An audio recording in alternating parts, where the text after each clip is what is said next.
My name is Paul Ferraro. Remember to do that. My name is Paul Ferraro, and I'm co-hosting today's seminar with Johanna Eklund. It's great to see so many people here today for our second webinar in the series. As you can see, we have an excellent lineup for the rest of the calendar year. If you missed our first seminar that I gave last month, I'll show you the web address for the Society for Conservation Biology Vimeo channel on the next slide, where you could catch that recording and every seminar in our series. And we're aiming for a mix of presentations that emphasize both conservation topics and methodological advances. And when Johanna and I organized the series, we only planned for the calendar year because we didn't know if there'd be any demand for the seminars. I'm happy to report that we have nearly 750 people registered for the seminar. Not all will show up today, lots of different time zones, but it's a clear demonstration of demand. So we're going to continue the series through at least next year. So keep an eye out for an extended schedule that will be coming out during the summer. So briefly, some housekeeping rules. We're going to start the talk and then follow it with a moderated Q&A session. You can participate by posting questions in the chat, which Johanna will be monitoring and later moderating the Q&A session. You can post questions to the chat at any time during the presentation, so there's no need to wait until the Q&A session to post your questions. If you find it helpful, you can activate the live transcript function in Zoom. You can find it under the More button at the right of the menu ribbon and under the live transcript option. As I noticed, the sessions will be recorded and posted on SCB's Vimeo channel. We'll put that link in the chat box too. And registrants will receive an email when that recording is available. And if you want to engage with us on social media, please use the hashtag Tuesdays with Team Counterfactual and tag at IDoImpact. The IDoImpact handle is Twitter handle for the Impact Evaluation Working Group, which is one of the newer working groups of the Society for Conservation Biology. Currently I have provisional status, hoping to make that permanent. The aim of the work group is to advance evidence-based biodiversity conservation efforts across the globe by supporting the adoption of counterfactual approaches to understanding the impacts of conservation actions and interventions. If you're interested and you want to find out more, please check out the homepage and sign up for the email list. All right, for today's seminar, we're extremely happy to have Julia Jones from Bangor University and Utrecht University. When Johanna and I first sat down to discuss the seminar series and started fleshing out a lineup, we both immediately thought of Julia as the first speaker. We thought that she had everything that we would be looking for, a real grasp on all the different approaches. She's done work that's really descriptive, basic science approaches on crayfish in Madagascar. She's done advanced work using quasi-experimental designs, very practice-oriented, as well as cutting-edge science.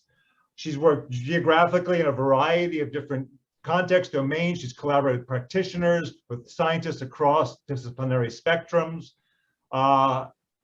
We couldn't think of anybody that would better to sort of give us a sort of starting opening feel for where this field has come, because she's been involved with it for quite a while, from the beginning point to right now, publishing a recent paper in Nature at the very frontier of the things that we're doing. So we're super thrilled to have Julia give us this lecture and to guide us in thinking about some key highlights that everybody should be thinking about going forward. I'm just going to turn it over to her, and I'll be back during the Q&A session. You want to share your screen, Julia? Thank you so much, Paul. Can everyone see my slides? Can you just confirm, Yep. Paul, that you can see the correct slides? Fantastic. Okay, well, I'm super delighted to be here too. And I know that we've got a lot of real experts in the audience in impact evaluation, but I'm also aware that there's probably some people that have come along out of curiosity and haven't so far been thinking much about impact evaluation and implementation science. So I'm going to be structuring my talk around a series of what might in some ways seem like rather obvious reflections for those that are more in this world, but I hope there will be something in there for everything. So if you haven't caught up on last month's seminar, I really suggest you do. I've actually listened 3 times. And in that talk, Paul mentioned how back in the early 2000s, he failed to get funding to run a randomized control trial of a payment for environmental services scheme in Bolivia. So Paul was making the case to donors, and I'm sure to anyone who'd listen, that randomizing rollout of interventions is really important when you want to truly get at whether interventions are delivering or not. Now, unfortunately, the donors at the time were just not ready to fund such experimental evaluations. And as we will see later in this talk, arguably they're still not. But although Paul's randomized control trial didn't get funded, the proselytizing he was doing at the time around the importance of randomizing rollout did eventually lead to such a trial. So Paul inspired Nigel Asquith, who was co-director of a small Bolivian conservation organization, and Nigel and his colleagues embraced the idea that by randomly assigning the rollout of their conservation intervention, known as Watershed, they'd be able to get really unique insights into its effectiveness. And so they bravely established the Watershed randomized control trial. Now, I say bravely, you do have to be brave as a small organization to put your reputation on the line this way. I think many organizations are probably quite happy not to know if what they're doing is delivering or not. So Natura's Watershed scheme incentivizes upstream farmers in Bolivia, but also the model is spreading around Latin America, to conserve forests and keep cattle out of riparian forests. And the aim is to deliver benefits in terms of downstream water quality and reducing deforestation. So in 2010, when they started working in a new area, they took this extraordinary step of randomly allocating the 120 communities in that area to either be offered the watershed contracts, the watershed agreements, or not. So it was a proper randomized rollout. Now, I'm just going to define a few terms because I know we do have a mixed audience. So to know whether an intervention is working or not, you need to estimate the counterfactual, what would have happened without the intervention. Now, this is inherently unknowable. So despite what physicists tell us about multiverses, we obviously can't observe the world with and without a conservation intervention, but everything else remaining the same. But being able to estimate, be able to get a good estimate of this counterfactual is what's critical to any impact evaluation. And that's why the group that we're with today are affectionately known as Team Counterfactual. And randomization is really valuable because as long as the sample size is large enough, your outcomes in your control units should be a good approximation of this counterfactual. So when I first heard of Natura Bolivia back in 2012, they'd had some limited research funding to collect baseline data on the outcomes of interest and to set up this randomization, but they didn't have funding to do the end line. So I wrote a grant to do that, and I've never been more certain that a grant would be funded. It just seemed like such an incredible setup, and sure enough, it was funded. So we were able to use this experimental design to ask a bunch of questions about the impact of the watershed intervention on outcomes of interest, from deforestation to environmental values. The results were quite mixed. As Paul highlighted last week, it's actually quite rare that a well-designed evaluation finds unequivocally strong positive results. But the results were certainly informative, and Natura used the results to redesign their scheme. In fact, they hired Edwin Pinagar, who'd finished his PhD looking at this scheme straight away out of his PhD, and he's worked with them for 3 years to really reshape their whole interventions. But despite visionaries such as those at Natura Bolivia, these opportunities to use randomization when you're trying to explore the impacts of conservation interventions do remain super rare. So we do mostly have to make use of much less ideal designs to answer questions about what works and what doesn't in conservation. And methods for estimating the counterfactual from observational data, which I really can't emphasize enough, is genuinely hard to do, and you'll never truly get away from confounders. These methods are evolving really fast, and I do feel a bit of a fraud presenting here because I think many in the audience are probably much closer to the cutting edge with the work they're doing than I am, and the cutting edge is moving fast. But I'm going to draw out a series of reflections, each arising from a particular recent paper, and I'll really focus on these general reflections, but I will touch on the findings from the various studies and what they mean in terms of effectiveness of conservation. So I'm going to be drawing out 4 reflections.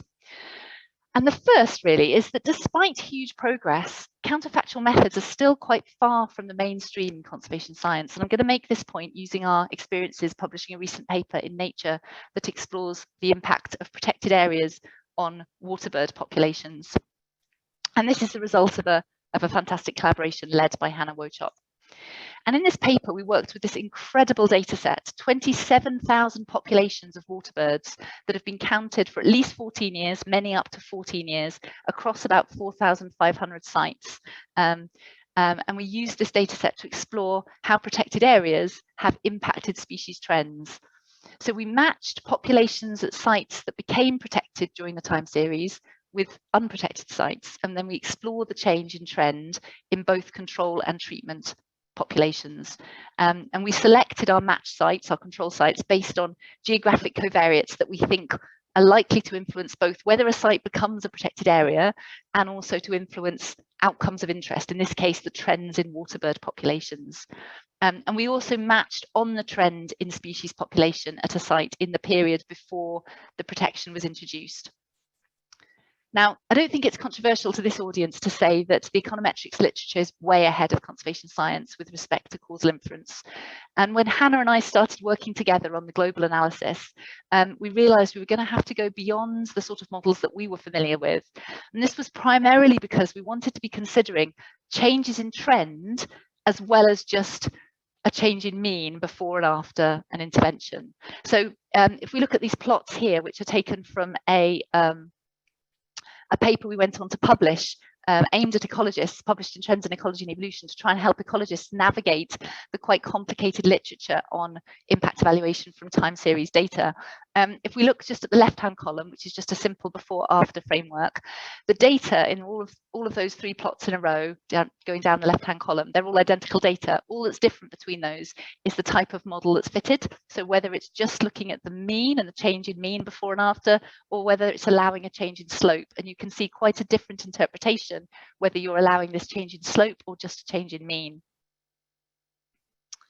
We included in this paper a glossary to sort of help translate between the econometrics literature and the ecology literature. So, for example, we use the term in this paper and in the impact evaluation that we published in Nature, BACI, which is before after control intervention. That's more familiar to ecologists, but it's functionally equivalent to the term difference in differences, which is much more widely used in causal inference.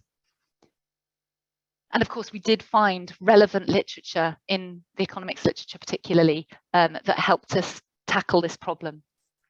So when you're considering change in trends in a sort of BACI difference in differences framework, there's a number of different patterns that you would interpret as being a positive impact of your intervention, neutral, or a negative impact of the intervention. So if we just look here at the left-hand side plot first here, imagine you've got a treatment population that's declining, shown here in a sort of protected population here that's shown in green, and then an unprotected in purple. They're both declining. The intervention happens, the unprotected population continues to decline, whereas the protected population increases. Now that would unambiguously be interpreted as a positive impact, but other patterns would also should also be interpreted as positive impact. It's not as simple as you might kind of at first think. Same for neutral and same for negative impact. So the main results from our paper is that the impact of protection on trends in waterbirds is very mixed. So this plot shows for each of the 1,500 odd protected sites along the x-axis that we included in the analysis, the proportion of species at that site that appear to have experienced positive impacts, that's the blue colours, no impact, greys and whites, or a negative impact, that's reds and blacks. And there's certainly no overwhelming sort of pattern of blue here. This is a very mixed impact, and we see the same result if we look by species. So this shows species along the x-axis. There are about 100 species included in this analysis, and it shows the proportion of sites at which that species occurred that again appear to have been positively, negatively, or not impacted by protection. And really, this is a really clearly very mixed result. And in the paper, we compared the conclusions that we would have drawn from the data using a simple before-after framework compared to the full BACI. And this Sankey diagram shows the conclusions using either approach would have been quite different. So you can see under a before and after analysis, a higher proportion would have been concluded as a positive impact of protection compared with the full BACI. And we similarly compared a control impact type analysis again with the full BACI. And I think this is further evidence that we really do need to be properly considering the counterfactual, and these richer methods are certainly better. So this paper actually ended up on the cover of Nature, and it got really substantial media coverage. Now, part of that is because it does have immediate policy relevance. There's a lot of discussion at the moment around the need for a focus on quality rather than just quantity in these new global protected area targets being debated at COP15 coming up soon. But a substantial proportion of the commentary focused on the robust methods. Now, this audience, obviously, most of you have been considering and concerned about explicitly considering the counterfactual for a long time, but we mustn't forget that this is only really making mainstream conservation journals relatively recently, and there is still a long way to go. The next reflection is that we really just need a shed loads more counterfactual impact evaluations to be conducted to inform conservation practice. They don't necessarily need to be state of the art to be useful. And I'm going to draw here on a paper published recently led by Katie Devenish that's looking at the impacts of biodiversity offsets associated with a major mine in Madagascar. Now, biodiversity offsets are fast proliferating around the world as a conservation intervention. So by about 2018, there were already more than 12,000 in operation. But despite this, there's been vanishingly few independent evaluations, or really even any evaluations that explicitly consider the counterfactual of what would have happened without the offset. And a growing number of these offsets generate biodiversity gain to offset losses, whether it's due to a development, such as a mine or a, I don't know, lorry park, by attempting to slow biodiversity that would have otherwise occurred. So these are what are called avoided loss offsets. And before our recent study, there wasn't a single example of such an offset being robustly evaluated. So I just want to introduce the mine we're talking about here. So Ambatavi is a massive nickel and cobalt mine in Madagascar's rainforests. It's the largest ever commercial investment in Madagascar, about $8 billion, I think, in total in the investment.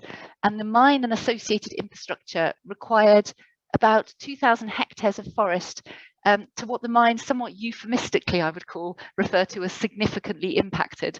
As you can see from the image, the Google Earth image there, yeah, it certainly is significantly impacted. And this, of course, this forest is super important for biodiversity. In fact, there's the critically endangered golden mantella frog shown there that is found almost only, really very limited out, is mostly found within the mine lease. And Ambatavi made very high profile commitments to achieve no net loss of biodiversity. So what that meant is they were saying that they would generate gains in biodiversity to offset the losses caused by the clearance at the mine site. And they were generating these gains through investments aimed at avoiding deforestation in the wider landscape that's driven by small-scale farming that's going on anyway throughout the wider landscape. Their aim was to reduce the rate of forest loss due to the small-scale farming and use that to offset, so that will generate a gain, and avoided loss generates a gain to offset their deforestation. So we wanted to know, have these offsets reduced deforestation? So we're looking here at one of the offsets known as Ankerina. The orange pixels show deforestation before the offset was set up, so 2001 to 2010. And you can see plentiful deforestation both within and outside the offset boundary. Then after the offset, in the sort of eight years afterwards, you can see apparently lower deforestation in the offset and more in the wider landscape. And we used a pretty standard difference in differences approach, looking at the rates of deforestation in a sample of pixels from inside the offset, matched with pixels, control pixels, matching on things like slope, elevation, distance to road, etc. And we found that by 2020, the mine had already prevented a significant amount of deforestation within its offsets. The largest savings was in Ankerina, where we estimate that very close to the total amount of forest lost by the mine had already been effectively saved. And there's all sorts of arbitrary modelling choices, of course, in this kind of statistical matching, you know, what covariates you use, what distance measure you use. And so to make sure our results weren't an artifact of the specific modelling choices, we ran these alternative models. And here we plot the resulting treatment effect. And our main model that we selected beforehand is shown there in black, and you can see the results from all these different models are pretty similar, and all valid models show a significant reduction in deforestation, most of a similar magnitude to our main results. So these are pretty positive results. they do suggest that the Ambatovi offsets did avoid more deforestation than the mine has caused through direct impacts. Of course, one of the biggest caveats to this is that we're only looking at forest cover. We're not looking at biodiversity. So while the mine committed to no net loss of biodiversity, all we can conclude is about no net loss of forest, which is clearly not the same thing. But by far the most important take home from the study for this audience, I think, is while this result is interesting and it is important, it's not in any way generalizable. Ambatovi was unusually high profile, invested a huge amount in its offset strategy. And if this remains the only robust impact evaluation of avoided loss offsets, then we risk drawing simplistic conclusion, that avoided loss offsets work, see Devonish et al. 2022. But that is not acceptable. This is a single case, and it's inevitably a very unusual case. We didn't do anything particularly cutting edge in the paper. The main analysis is simple, and we used quite off-the-shelf robustness checks that Sebastian Despereaux had developed for a different paper. But I would argue that simple is good. We need this sort of analysis to become just standard for consultants that are working on offset design and implementation and evaluation, for example. So I really hope we see a kind of blossoming of these kind of impact evaluations in the future. So my next reflection is that when you're designing an impact evaluation, you must never take your eye off the ball. And by ball, of course, I mean treatment assignment mechanism. So I illustrated in the last example that we can relatively easily explore the impact of these arbitrary modelling choices when we're estimating treatment effects. And such checks, looking at how robust the model is to difference in specification, they're pretty simple to do, and they really should become standard. We should all be exploring. You don't just present one set, one kind of modelling approach. We should be exploring this a little bit. But much, much more critical is the importance of ensuring that your overall design is appropriate and takes proper account of the process by which the units have been assigned to treatment or control. Because, if you're not able to have a randomized system, you've really got to think carefully about that. One of the really key benefits of randomized experiments for estimating causal effects is that the treatment and control groups are randomly different from one another on all background covariates, both observed and unobserved. So in observational studies, that's never the case. There are always reasons why some units have received the treatment and others have not. That's what I mean here by treatment assignment. And up to now, I've somewhat glossed over this, but it's too important not to emphasize. It was a strong theme in Paul's talk last week as well. Sofa Stuurgmansen has been leading some really interesting work to explore the impacts of one of the longest established biodiversity offsetting schemes in the world. And I'm going to use this to illustrate this point. So in Victoria, South Australia, there's a regulatory market in biodiversity offsets. So what this means is when developers clear native vegetation, they need to purchase credits to offset their biodiversity liabilities from landowners who've committed land parcels as biodiversity offsets. And what we wanted to know was whether the offsets, whether parcels being registered as offsets has genuinely resulted in greater gains of woody vegetation on that land than would otherwise have occurred over the 10 years for which these contracts operate.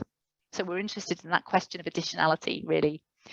And we used two very different ways to estimate the counterfactual. So first, we matched on geographic covariates such as remoteness and rainfall.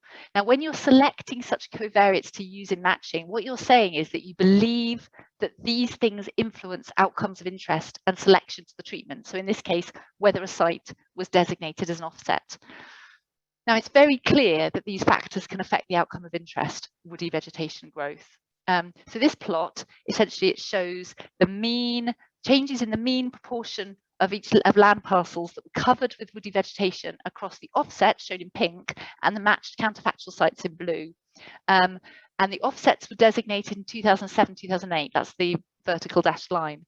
And you can see that generally there's a trend that woody vegetation was starting to increase from about 2010 onwards across all units.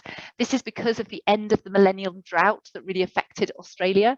The offset contracts are for 10 years, so we're studying the full length of contracts. The flame signal symbol in 2009 marks the Black Saturday fires, which some people remember. There was a huge number of people killed. It was a real tragedy, and they happened to severely burn one land holding containing 12 offsets. So we explore the impact of excluding those offsets. And the conclusion is from this analysis, where we're doing this kind of matching just on geographic covariates, we see that woody vegetation cover increased in the offsets faster compared to the counterfactual land parcels in the post-intervention period. And the result is also robust to the removal of the parcels burnt by the Black Saturday fires. So we conclude from this that, or we would conclude from this, that there is a positive impact of the offsets on reducing, on improving woody vegetation cover. But while these covariates that we use in the matching are likely to influence the outcome, are they really accounting for all the key confounders? You know, what other unobserved factors might be associated with why certain parcels became enrolled as offsets and others didn't? And the key question, might those other factors also influence outcomes, which is woody vegetation regrowth? So that's this key issue of treatment assignment. Why did some parcels get enrolled in the scheme and others didn't? It seems likely that certain types of landowners, perhaps those more interested in conservation, those less likely for whatever reason to want to clear woody vegetation, they're more likely to enroll. And those characteristics are certainly likely to be connected to the outcome of interest. So what we need to be matching on is these sort of social psychological variables, but obviously we have no spatial data for that. So we thought long and hard about how we could capture this, however imperfectly, these unobservable covariates. So we did a second analysis where we simply compared outcomes in the offset parcels with outcomes in a suite of parcels which would later become offsets, sort of in 2019, 2020, outside of the time period, with those early adopters. Now, of course, it's not perfect because early and late adopters are likely to differ, but perhaps it is a fair assumption that these groups are more similar to each other than the general population. And what we find then is that the effect essentially disappears. The effect is much weaker and completely disappears when you remove the Black Saturday fires. And so our interpretation is that the observed differences in the first analysis were really just an artifact driven by self-selection of certain type of landowners into the scheme who were more likely to manage their land in a way which increased woody vegetation cover. So our conclusion is that actually there probably is no actual impact of land holdings being designated on what ends up happening to woody vegetation on that land. Now, unfortunately, data limitation meant we couldn't do the obvious, which would be to combine the approaches and use matching within the early and later adopters. But you know, the real take home here is that the issue of unobserved confounders is a massive problem with observational studies. I mean, it's incredibly well studied and been known about for years. That was why all those years ago, Paul was trying to get a randomized control trial set up. Now, there are other approaches evolving. The synthetic control has a lot of potential, is really interesting. I'll tune in later in this series for Erin Sill's talk on this. I'm looking forward to that one. But I think my take home really is you've always got to be thinking, if you haven't got random assignment, you've really got to be thinking about this treatment assignment mechanism in all impact evaluations. Now, the final point I want to make is about pre-registration. I feel a bit like a kind of a second-hand parrot of Paul's talk last week because he made that point as well. But I hope the specific example is informative. I think we should all be doing more pre-registration of our methods, whatever we work on. But I would argue that the kind of analysis we do in impact evaluation makes pre-registration particularly valuable. So there's, you know, really growing interest across a range of fields in the use of pre-registration to help you avoid the siren song of cherry picking certain analysis which tell a neat story, or the related issue of harking, hypothesizing after results are known. So that's where you do your analysis, you find out what your results show, choose the nicest result, and then kind of tell your story as if you'd kind of hypothesized all along that specific outcome. And it's increasingly considered best practice to publish a pre-analysis plan, giving your planned approach to analysis, what outcomes you'll consider, and even to go further and publish your paper as a registered report where your introduction and analysis are peer-reviewed and accepted before you do your analysis. Jonah Bush uses the analogy of Odysseus asking his crewmates to lash him to the mast so he could listen to the intoxicating song of the sirens without being tempted to follow them to his doom. And in the same way, that's what pre-registration does. It ties you to your prior commitments to help you avoid the temptation of, I don't know, dropping an outcome which doesn't show the expected effect, for example. So coming back to the watershed randomized control trial, after we published a few papers exploring the impact of watershed on the ultimate outcomes of interest, such as water quality and deforestation, we wanted to delve a bit deeper into what had or hadn't changed as a result of watershed. And a common criticism of randomized control trials is they tell you little about mechanisms, and therefore they have little value. But we believe we could use the really rich data from the baseline and end-line household surveys in both treatment and control communities, combined with the watershed theories of the watershed interventions theory of change, to explore the mechanism by which watershed had or hadn't had an impact. So this diagram here shows the theory of change of the watershed intervention. So for example, in the intervention, they provided barbed wire to farmers as an incentive to join the scheme. And the idea was the barbed wire would be used to increase areas of improved grazing, reduce cattle grazing in forest, and therefore reduce forest degradation. And there was about 19 of these different intermediate outcomes of interest. And we analysed all of them using the data we had from the before and after in both the treatment and control communities for the big household survey. And some changed in the direction we expected, shown here in green, others showed no effect in yellow, and others changed in the opposite direction from expected, shown here in red. Now, this paper was published as a registered report in conservation biology. In fact, it was the first registered report in conservation biology. And that meant that the introduction and the methods had been peer reviewed and the paper had been accepted before we did the analysis, before we saw this pattern. And I am certain that if we hadn't published this way, it would have been difficult or impossible to publish such a messy story. It would have been very hard to resist the siren song, to cherry pick certain outcomes to report. And while pre-registration is generally a good thing, I think there is particular value in the sort of analysis we do in conservation impact evaluation, because many analyses have a range of possible outcomes that could be explored, many arbitrary modelling choices. There's also a blossoming of possible methods to be applied. So I think it's a good idea to lay out your pre-analysis plan in advance. Now, if you've already got access to the outcome data, there's a risk of parking. I first heard that term actually from Paul when he was making an editorial comment on a paper of mine, pre-registering after results are known. So, you know, it could be that you've actually just done exactly the same thing. You've just done your pre-registration after you've looked at the outcome variables. But we trust authors when they say they've done X, Y, or Z with their data collection protocols. So in a way, I'm not sure it's qualitatively different to have to trust authors when they say the order in which they've done analysis. And of course, there's other challenges with pre-analysis plans. So for example, when you're doing a very new analysis, things will come up that you hadn't thought of. So we did publish a pre-analysis plan for Hannah Wotop's Nature paper, but in the end, by the time we came to submit that paper, sort of 3 or so years after we submitted the original pre-analysis plan, many things had changed because there were issues we just simply hadn't considered. But there are also benefits, because that pre-analysis plan was publicly available. We tweeted about it, and some experts on waterbird populations pointed out some problems with our data. So, you know, it was hugely valuable. That then took another year for Hannah to sort out. Okay, so this talk has illustrated that you can do a lot with less than perfect designs as long as you're careful, but there really is no replacement for designing impact evaluation in at the start of an implementation, as Natura Bolivia did with their watershed randomized control trial.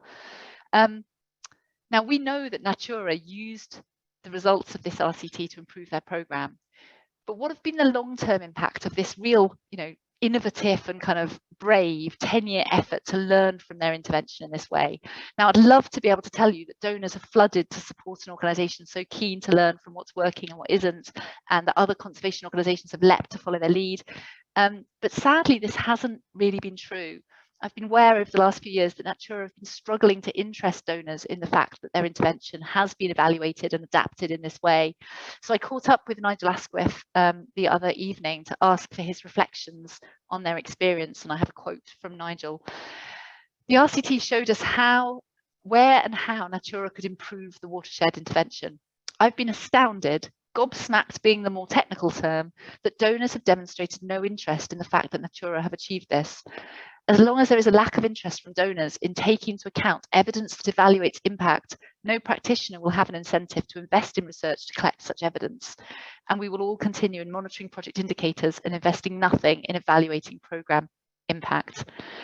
Paul mentioned in his talk last month that few practitioners are still willing to build impact evaluation into their interventions. And I suspect this is a big part of why. So donors and society more broadly are simply not demanding it or even valuing it. Now, perhaps things are changing a little. Last year, I was contacted by a small Comorian NGO who want to build impact evaluation into their design of a new conservation incentive scheme that they're developing.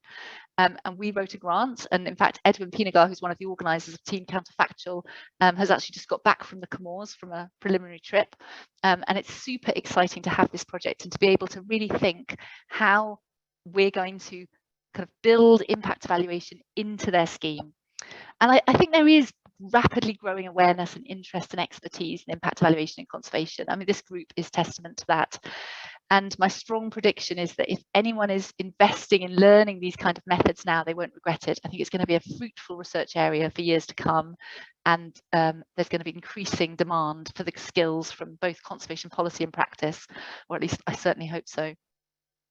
So I just want to thank all my co-authors, particularly those that led the papers that I've presented today.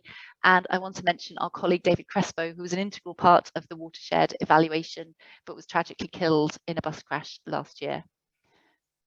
Thank you very much. Thank you, Julia.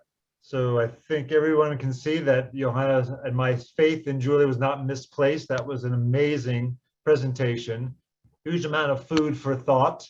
And the chat box has been lit up with lots of comments from our 250 some odd people that have come in and out of the talk.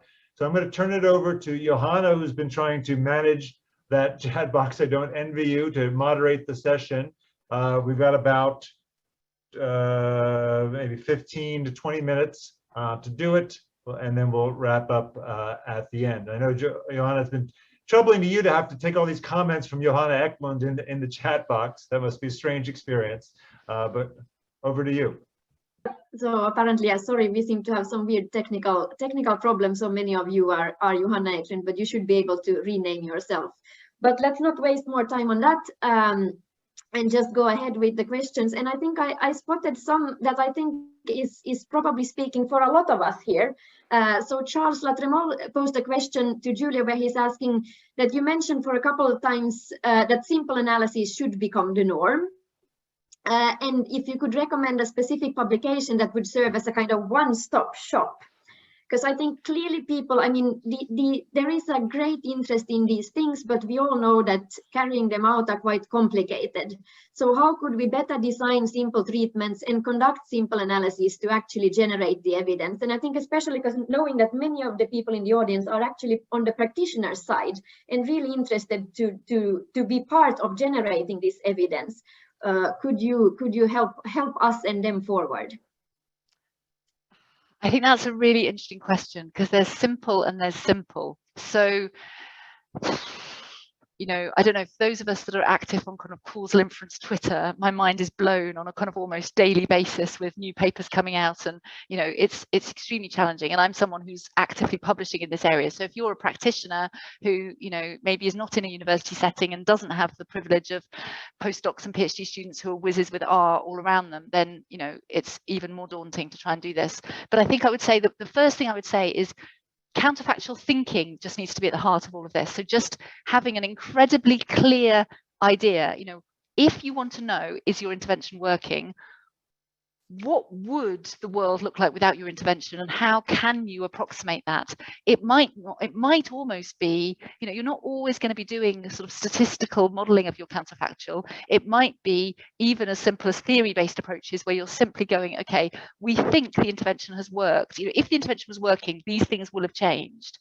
One of Edwin Pinagar's papers, I think, is really good on this. So he did this, you know, big analysis of the impact of the watershed intervention on water quality. He did this, you know, big randomized control trial. He was sampling water quality and collecting water, you know, looking at E. coli on plates and trekking up all these rivers and all of this. And in the paper, we conclude that he found no impact of the intervention on water quality.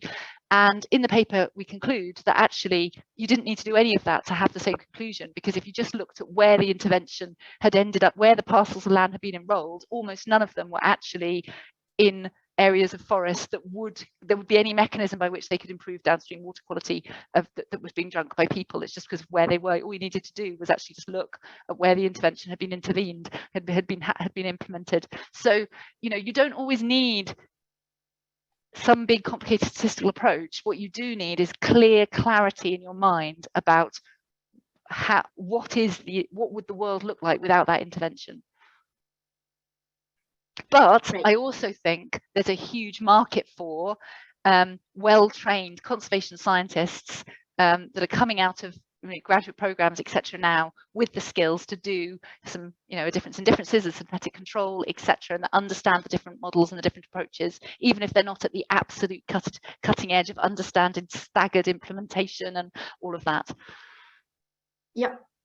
Yeah, I totally agree on that. And I would still like to continue a little bit on this interface between kind of the hardcore robust analysis and then the practitioner side. So we have a question from Dylan Lloyd, who's asking about being interested in your thoughts about very rare species. So for example, something where there's only like one small population remaining under a significant risk of loss. Obviously, any conservation person or organization will want to undertake an intervention, but should we then act without kind of the evidence, or would you actually recommend to try and work out an experimental trial to improve then the knowledge of how to best carry out this intervention? Well, obviously, this is particularly interesting in terms of very, very threatened species. Yeah, I mean, in the situation, you're not always going to be able to do an experiment. There's lots of cases where an experiment is simply impractical. So where you just cannot randomize where you do your intervention for various reasons. And one clear reason would be there's only a single unit. So in that case, I think, you know, this isn't going to necessarily be helpful. It might be that you, yeah, no, in that situation, it might not be appropriate to do a randomization. Randomization is not the God, I feel like a bloody parrot for Paul. I'm going to quote Paul again. You know, randomization is not the, you know, be all and end all. It's not appropriate in all situations, but the optimal amount is probably not 0, which is what we have now. That's something that Paul said in his last talk, and I've heard him say it before, and I think that's a really good point. So, you know, impact evaluation is about much more than randomization, because there is, you know, there's all sorts of other tools and other methods we can use that are appropriate in other places, but I think we need to be doing a bit more of it. Certainly for these suites of, you know, I'm on the Darwin Expert Committee, and we have, so we give out really substantial amounts of money every year to conservation projects around the world. Projects vary in size, but they're up to about, you know, £600,000–700,000, and in fact, even I think up to 5 million for the top ones. And you see the same kind of projects all the time. You know, they might be different places and different designs, but they're ultimately, this is one about alternative livelihoods. This is one about, you know, attitude changing or reducing demand for a threatened species or whatever. And I would really love to see more sort of proper evaluation built into these kind of projects, so we don't just keep on doing the same kind of projects and not really learning anything at scale.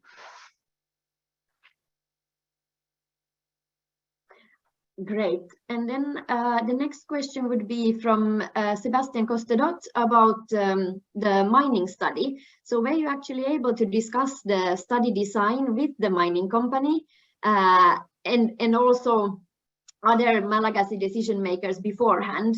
And to what extent were they engaged then in you disseminating the findings, and what did they learn from the research, and how did they find the results? Yes, so I have a long and complicated history with that mine. So this is the second piece of research I've done about the mine. The first bit was about the impacts of these biodiversity offsets on local communities, because of course, if the flip side of effectively conserving these areas is, of course, that some very poor people have essentially had their livelihoods displaced. And if that wasn't fully compensated through the livelihood projects that were done, then essentially you've got some of the world's poorest people bearing the cost of offsetting this biodiversity. So I've done some work on that before, and there's a couple of papers published by Cécile Bideau on that work. During the process of that work, which was very much field-based on the ground, we had a bit of a falling out with the mining company. They'd been very supportive and very keen on researchers, and then a change in leadership was, we don't want to engage with researchers, we don't want to know anything about what you do. By the time we published those papers, they were actually more interested again, and we did have a dialogue with them, but there'd been a sort of real negativity. And just before we started this new impact evaluation, I'd actually been invited by the mine. They'd offered me a consultancy, but I said I won't take any money from mine. I want to stay completely independent. But I went back to some of the villages where we'd done that research and did some interviews. So I know the villages around the mine quite well, around the offset sites around the mine. I've gone back to do some interviews to look at how things had changed in terms of how they were implementing their offsets on the ground. But when it came to do this analysis, although I let them know that we were starting to do this work, we were very determined to be fully independent. So actually that's why there's no Malagasy co-authors, because all the Malagasys that we wanted to work with that work on remote sensing and have done the relevant research we wanted to work with all had sort of contracts. They'd all done work for the mine in the past, and we wanted to be fully independent and have no conflict of interest. So this work is done completely with remote sensed information that you can access without any interaction with the mine, because we really wanted to be independent. Now, of course, the results have turned out to be incredibly positive for the mine. So of course, they're absolutely delighted, and they have been really interested. And in fact, other mines, both in Madagascar and other places, have been very interested in these results, and we have fed them back. And there's been generally quite a sort of interesting, there's been a very positive response. But I really cannot emphasize enough that just because this was a positive, relatively positive, there's also downsides, there's also caveats, but also it's only a single example, and we really, really, really need more of those. But I also want to say that, yes, we didn't have any local collaborators on that paper, but, I have been working around that mine for some years and have at least a decent understanding of the context on the ground, which I think is critical when you're designing this kind of evaluation. Thank you. And then I think moving over to a little bit more of methodological questions. So Paul is asking, and I see many are kind of like repeating that that's a good question. So your 2022 Nature publication, you are actually spending quite a lot of real estate in the paper to show the bias in before, after, or with, without designs. And why do you think that still in 2022, we actually still have to make this point, even in a paper in Nature? So yeah, any thoughts on that? I think that's an absolutely fascinating question. And I think that's why that's what the point I was drawing out of that paper, because when I was first thinking about this talk, I was thinking, how shall I structure it? And I thought, I don't want to just present a bunch of different papers. I want to draw out a broader point from each of them. And that is my take home from this. It's only a couple of years ago, there was a paper published with a similar data set in Nature looking at the impacts of various different things, including protected areas, on water bird populations, that was just using regressions and wasn't even, and that's only a few years ago. Some of the same team were involved, and the great scientists, etc. But the point I'm making is, it isn't mainstream yet. This is stuff that 15, 20 years ago, other fields were all over. But the fact that this is still seen as interesting, and that kind of methodological comparison was an important part of this paper, that we're pointing out that before and after gives you different results from a full Baccy. Yeah, it blows my mind as well. It is interesting. So yeah, don't know, but that's my point, is just because our group, the people here in this audience have totally imbibed the idea of counterfactual impact evaluation, it's still not mainstream. No, it really isn't. And then there's quite a lot of questions about pre-registering. And what do you think is the role in terms of funding agencies? Like, these are usually not required for the majority of, at least, agencies I've been involved in it, and people are kind of asking about that. So what do you think would be the role of different type of organizations in pushing for an increase in pre-registration? So in some fields, there has been a real revolution. So, the sort of replication bias, the replicatability crisis in sort of psychology and in many other fields has led to a kind of complete revolution. Medical studies now, you can't do a medical trial without pre-registering it. That would be seen as absolutely appalling. We're not there in ecology and conservation yet. There is a group, I can remember their acronym, it's SORTI. Someone can write in the chat, someone here will know it. They're a really great group of ecology and evolution scientists that are really getting into kind of open science methods, including pre-registration, etc. So, there are movements towards that. And, having done 2 pre-analysis plans, it's not like I'm now, everything I publish is always produced in that way. You know, I'm feeling like we ought to be doing more of it, but it's not like I'm necessarily myself yet completely doing it all the time, because there are also downsides.